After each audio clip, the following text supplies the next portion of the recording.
इन्होंने पूछा है कि आनंद की पहचान क्या है। ओशो जिस आनंद की बात कर रहे हैं उसके लक्षण। सुख दुख इन दो चीज़ों को हम सब जानते हैं। पहले इनको समझ लें, फिर आनंद को समझना बहुत आसान होगा। सुख और दुख दोनों उत्तेजनाएं हैं, एक्साइटमेंट। जब हमारा चित्त उद्वेलित हो गया, सुख ऐसी उत्तेजना है जिसे हम पसंद करते हैं कि हो, और दुख ऐसी उत्तेजना है जिसे हम नापसंद करते हैं, हम चाहते हैं कि ना हो, लेकिन हैं दोनों उत्तेजनाएं। दोनों में हम उद्वेलित हो गए, एक्साइटेड हो गए। अब इस कंट्रास्ट में समझिए आनंद क्या है। आनंद निरुत्तेजित चेतना है।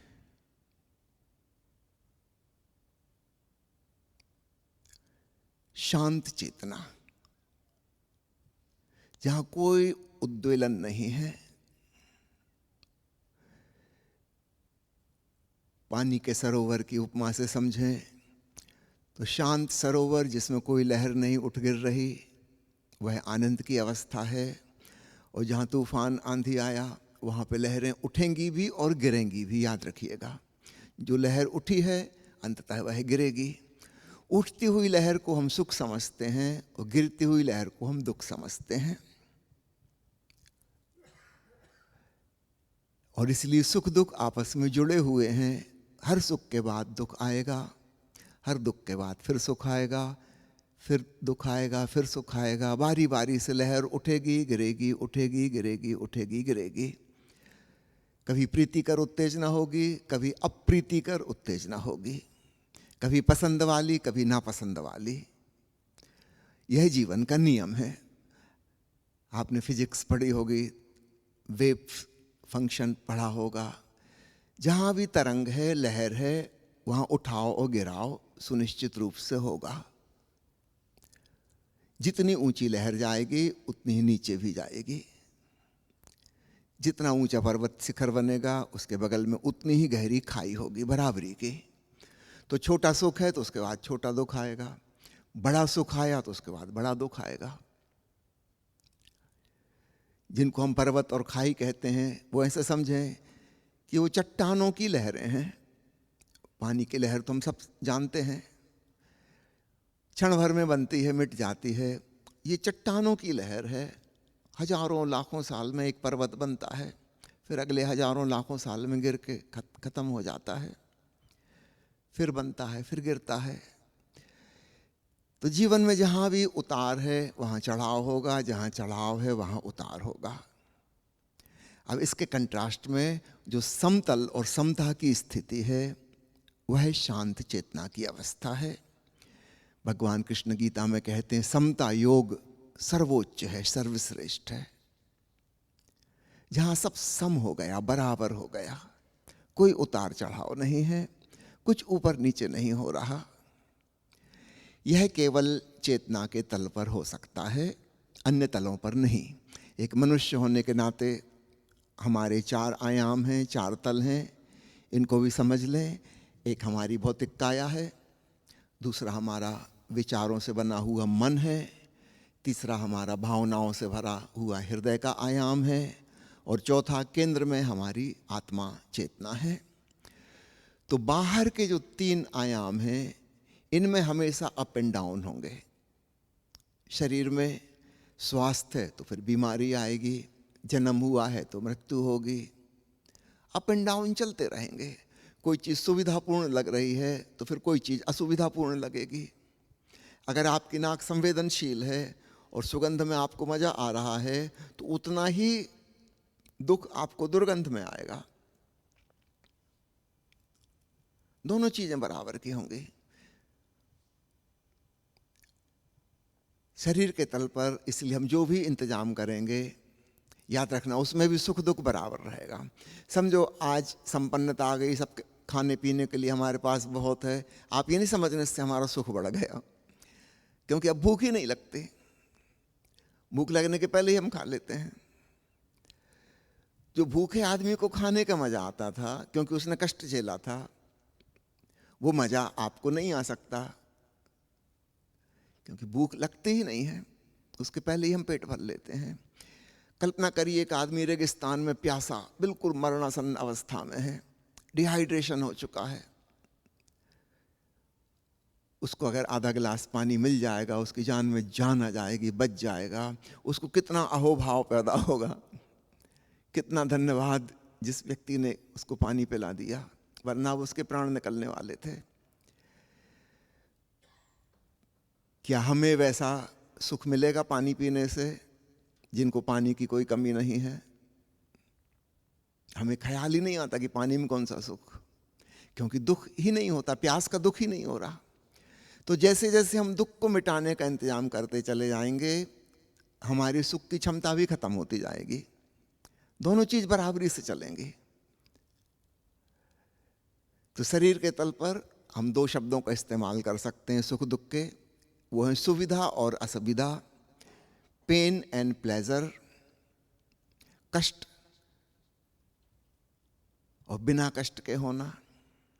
और याद रखिए, बिना कष्ट के होने में उतना ही सुख मिलेगा जितना आपको कष्ट मिला था। हमारी कोशिश है कि इसमें से हम एक चीज को मिटा दें और दूसरी खूब खूब हो जाएगी। ऐसा नहीं होगा, दूसरी भी खत्म हो जाएगी। हमने इंतजाम कर लिया कि हमको प्यास लगे ही ना, हमने इंतजाम कर लिया कि भोजन सदा सदा है हमारे पास, कभी भूख लगे ही ना। पर याद रखिए, जो भोजन से रस मिलता था, पानी पीने से रस मिलता था, वो भी अब नहीं मिलेगा। जो व्यक्ति मई जून की दोपहरी में धूप में घंटा भर पैदल चला है और फिर जब उसको पेड़ की छाया मिलेगी, उस शीतलता का उसको जो सुख मिलेगा, वो उस व्यक्ति को कभी नहीं मिल सकता जो 24 घंटे एयर कंडीशन भवन में रह रहा है। ना उसको धूप लगती, ना उसको ठंडक का पता चलता, क्योंकि पता लगना कंट्रास्ट में है। हमने एक चीज को अगर खत्म कर दिया तो दूसरी चीज भी खत्म हो जाएगी। तो शरीर के तल पर ये वाली बात हम सबको समझ में आती। दूसरा है हमारा मन। तो शरीर के कष्ट और सुविधाएं तो पशु पंक्षियों को भी हैं, पेड़ पौधों को भी हैं, क्योंकि उनके पास भी भौतिक काया है। अब फर्क होता है मन से। मन मनुष्य के पास है, इसलिए मनुष्य शब्द, उसमें मन है। पशु पंक्षियों के पास ऐसा वाला मन नहीं है जैसा हमारे पास है। मन की इच्छाएं अलग प्रकार की हैं। अब हमको सिर्फ भोजन ही नहीं चाहिए, हमको उसमें वैरायटी चाहिए। आज पंजाबी डिश खाइए तो कल गुजराती खाना खाएंगे, परसों साउथ इंडियन खाएंगे। अगर वही वही चीज़ बार बार देंगे तो मन उब जाएगा। याद रखना, शरीर को नहीं चाहिए ये, कि मन को चाहिए। आज कोई कपड़े पहने, कल दूसरे डिजाइन के कपड़े पहनेंगे, आगे तीसरी, फिर फैशन बदल गई, फिर नए कपड़े चाहिए। ये शरीर की ज़रूरत नहीं है, ये मन की ज़रूरत है। हाँ, शरीर की ज़रूरत कपड़े हैं, ठंड से बचाना है, ये शरीर की ज़रूरत है। लेकिन इसमें वैरायटी हो, फैशन हो, नई डिजाइन हो, ये मन की ज़रूरत है। मनुष्य के पास मन है और मन को विविधता चाहिए, वैरायटी, बार बार परिवर्तन हो उसमें, एक ही चीज से वह उब जाता है। तो मन का सुख, हम दूसरा शब्द रख सकते हैं वहां पे, मानसिक प्रसन्नता, और इसका उल्टा खिन्नता। किसी से हमारे विचार मिलते हैं तो उस व्यक्ति से मिलकर हमको प्रसन्नता होगी, किसी से हमारे विचार नहीं मिलते, उससे मिलकर हमको खिन्नता होगी। ये मानसिक है, ये शारीरिक नहीं है। किसी से हमारा मतभेद हो जाएगा, लड़ाई झगड़ा हो जाएगा, मन उत्तेजित हो जाएगा नेगेटिव रूप में। और कहीं हमारे विचार सहमत हो गए आपस में तो मित्रता घनी हो जाएगी, हम प्रसन्न हो जाएंगे, पॉजिटिव ढंग से मन उत्तेजित हो जाएगा। तो मन के तल पर भी दो उत्तेजनाएं हैं, प्रसन्नता और खिन्नता। आप एक फिल्म देखने गए थे, अच्छी लगी तो मन प्रसन्न हो गया, खराब लगी तो आपको लगा अरे वेस्टेज ऑफ टाइम, 3 घंटा बर्बाद हुए। ये मन की बात है। किसी पशु को इससे कोई लेना देना नहीं है। कोई फिल्म उन्हें अच्छी नहीं लगती, बुरी नहीं लगती। कहावत है ना, भैंस के आगे बीन बजाओ भैंस कड़ी पगुराए। भैंस को कोई लेना देना नहीं कि हरिप्रसाद चौरसिया बजा रहे हैं कि कोई नौसिखड़ बजा रहा है, कोई मतलब ही नहीं। उसके पास मन नहीं है, हमारे पास मन है। और याद रखना, यही मन जो प्रसन्न होता है, यही वो मन है जो ऊब जाता है। भले ही चौरसिया जी की बांसुरी आप सुनने गए हैं, थोड़ी देर अच्छी लगेगी, पॉजिटिव उत्तेजना, कुछ देर के बाद आप घड़ी देखने लगोगे कि कब कब खत्म होगा ये राग, और ज़्यादा देर हो गई तो आप फिर उठ के भागोगे, घबरा गए, बहुत हो गए, कितनी देर सुनेंगे। जिसको सुनने के लिए आप सालों से तरस रहे थे कि काश कभी आमने सामने सुनने का मौका मिल पाए, बड़ी खुशी होगी। जब वो मिल गए, थोड़ी ही देर में ऊब पैदा हो गई, वहां से भागने का इरादा करने लगे। तो मन के तल पर भी प्रसन्नता और खिन्नता बारी बारी से होती रहेंगी। तीसरा तल है भावनात्मक। यहां पर प्रेम और घृणा, नफरत और मोहब्बत, इनकी विपरीत चीजें हैं। इनको हम नाम दे सकते हैं, पॉजिटिव जो है वह आह्लाद, और इसका ठीक उल्टा है विषाद, जॉय एंड फ्रस्ट्रेशन। ये भावनात्मक है। इसका विचार से भी संबंध नहीं है, शारीरिक सुख सुविधा से भी संबंध नहीं है, भाव की बात है। लेकिन भाव परिवर्तनशील है। आज जिसके साथ हमें आह्लाद हो रहा है, बड़ी खुशी हो रही है, 4 दिन बाद उसी के साथ हम फ्रस्ट्रेटेड हो जाएंगे, विषादग्रस्त हो जाएंगे। आज जिससे मिलने के लिए तरस रहे थे, कुछ दिनों बाद हम सोचेंगे इससे कैसे छुटकारा हो। एक मित्र आ गए घर, बरसों पुराने मित्र, आप खुशी से झूम उठे, गले लगा लिया, 2 दिन हो गए उनके, 3 दिन हो गए, फिर आपकी पत्नी पूछने लगी कि सज्जन जाएंगे कब। आप भी बड़ी मुश्किल में, अब कैसे पूछें, 20 साल बाद मुलाकात हुई है, 4 या 5 दिन बीतने पे आपको पूछना ही पड़ेगा कि आपकी रिटर्न टिकट कब की है। जिसके मिलने से इतनी खुशी हुई थी, उसके टिक जाने से मन विषादग्रस्त हो गया। तो हृदय में आह्लाद और विषाद, ये वहां के प्लस और माइनस हैं, सुख और दुख हैं। तो सुख दुख के 3 रूप हो गए, शारीरिक, मानसिक और हार्दिक। पशुओं के पास सिर्फ शरीर ही मुख्य है, तो उनके सुख दुख केवल बाहर की चीजों से ही संबंधित हैं। मनुष्य के पास 2 चीजें और हैं, उसके सुख दुख और गहरे तरंगे उठाते हैं। फिर एक क्षण ऐसा आता है जब हम इस पूरे खेल से ही थक जाते हैं कि बहुत हो गया, हमको समझ में आ गया कोई मतलब नहीं, कितनी ही ऊंची लहर उठे उतनी ही नीचे वो गिरेगी। वो नियम है, बैलेंस का नियम, संतुलन, प्लस माइनस बराबर 0 हो जाएगा सब। तब हमारे भीतर अंतर्यात्रा होती है और हम उस साक्षी चेतना में पहुंचते हैं जो यह सब तमाशा देख रही है। वहां हम पाते हैं कोई उत्तेजना नहीं है, कोई तरंग नहीं है, कोई लहर नहीं उठती। वहां हम चुपचाप बस जानते हैं।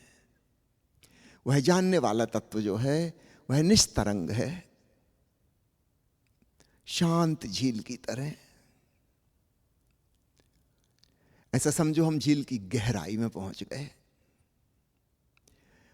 माना कि ऊपर सतह पे अभी भी आंधी तूफान आते होंगे, लहरें उठती गिरती होंगी, लेकिन हम तलहटी में हैं, वहां कोई भी प्रभाव नहीं पड़ता। ठीक ऐसे ही हमारा शरीर, हमारी बाहर की परिधि सबसे सुपरफिशियल, उसके बाद हमारा मन, उसके भीतर हमारा हृदय, और सबसे भीतर सबसे गहराई में हमारी चेतना।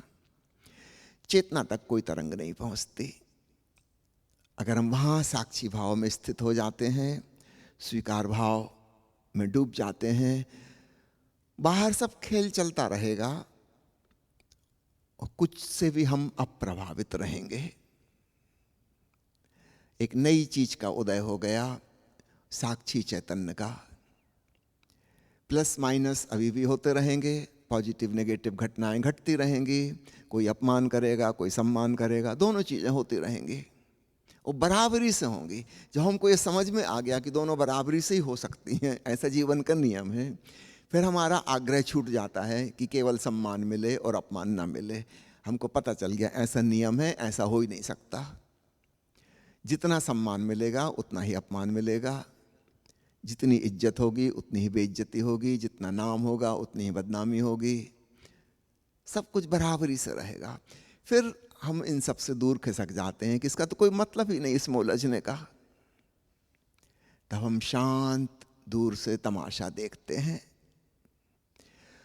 वह जो शांत चेतना है वह आनंद की अवस्था है। तो साधारणतः लोग जो समझते हैं कि आनंद यानी महासुख, बहुत बड़ा सुख, नहीं, ऐसा नहीं।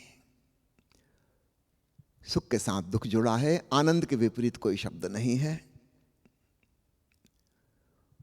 उसका विपरीत होता ही नहीं, क्योंकि वह तरंग नहीं है, वह लहर नहीं है। तो उसका सूत्र है साक्षी भाव और स्वीकार भाव। इनके संग हम अपने बिल्कुल केंद्र बिंदु में पहुंच जाते हैं, अपने अमृत चैतन्य को जानते हैं। चलिए।